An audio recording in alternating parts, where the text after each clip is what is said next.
രാമക്കൽമേട്ടിലെ ഈ കുറവൻ കുർത്തി ശില്പത്തിന് രസകരമായ ഒരു ഐതിഹ്യമുണ്ട്.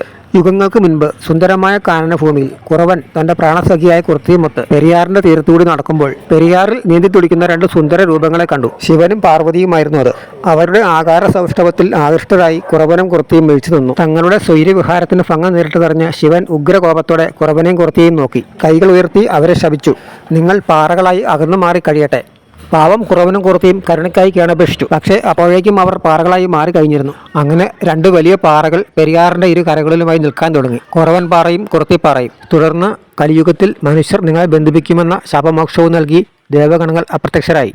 പെരിയാർ അവർക്കിടയിലൂടെ ഞെങ്ങി ഞെരുങ്ങി ഒഴുകാൻ തുടങ്ങി. ഈ പാറയിടുക്കാണ് പിന്നീട് ഇടുക്കിയായി മാറിയത്. ഈ പാറകളെ തമ്മിൽ ബന്ധിപ്പിച്ചാണ് പിന്നീട് ഇടുക്കിയിലെ ആർച്ച് ഡാം പണിതത്. അങ്ങനെ ഇടുക്കിയിലെ ഓരോ പാറകൾക്കും ഓരോ ശാപമോക്ഷത്തിൻ്റെ കഥകൾ പറയാനുണ്ടാവും. രാമൻ്റെ കല്ലിൻ്റെ നാട് ആണ് പിന്നീട് രാമക്കൽമേട് ആയി മാറിയത് എന്നാണ് ഐതിഹ്യം. ഇതിഹാസമായ രാമായണവുമായും ഈ സ്ഥലത്തിന് ബന്ധമുള്ളതായി പല കഥകളും സൂചിപ്പിക്കുന്നു.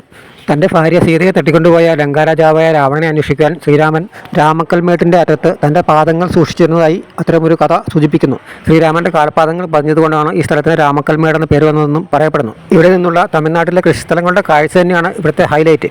തമിഴ്നാടിൻ്റെ ഒരു ആകാശ ദൃശ്യം. രാമക്കൽമേട് ഫസ്റ്റ് വ്യൂ പോയിന്റ് വളരെയേറെ അപകട സാധ്യതയുള്ള മേഖലയായതിനാൽ ഇവിടേക്ക് വരുന്ന സഞ്ചാരികൾ വളരെയേറെ ശ്രദ്ധിക്കേണ്ടതാണ്. ഏഷ്യയിലെ ഏറ്റവും ശക്തമായ കാറ്റ് വീശുന്ന സ്ഥലങ്ങളിൽ ഒന്നാണ് രാമക്കൽമേട്. രാമക്കൽമേടിന് സമീപത്തായുള്ള കുരുവിക്കാനം കുന്നുകളിലാണ് കേരളത്തിലെ രണ്ടാമത്തെ കാറ്റാടിപ്പാടം സ്ഥാപിച്ചിരിക്കുന്നത്. രാമക്കൽമേട്ടിലേക്ക് വരുന്ന സഞ്ചാരികൾ കുരുവിക്കാനം കാറ്റാടിപ്പാടം സന്ദർശിച്ചാണ് മടങ്ങാറ്. പ്രയോജനപ്പെടുത്തിയാൽ ടൂറിസത്തിന് അനന്ത സാധ്യതയുള്ള മേഖലയാണ് കുരുവിക്കാനം.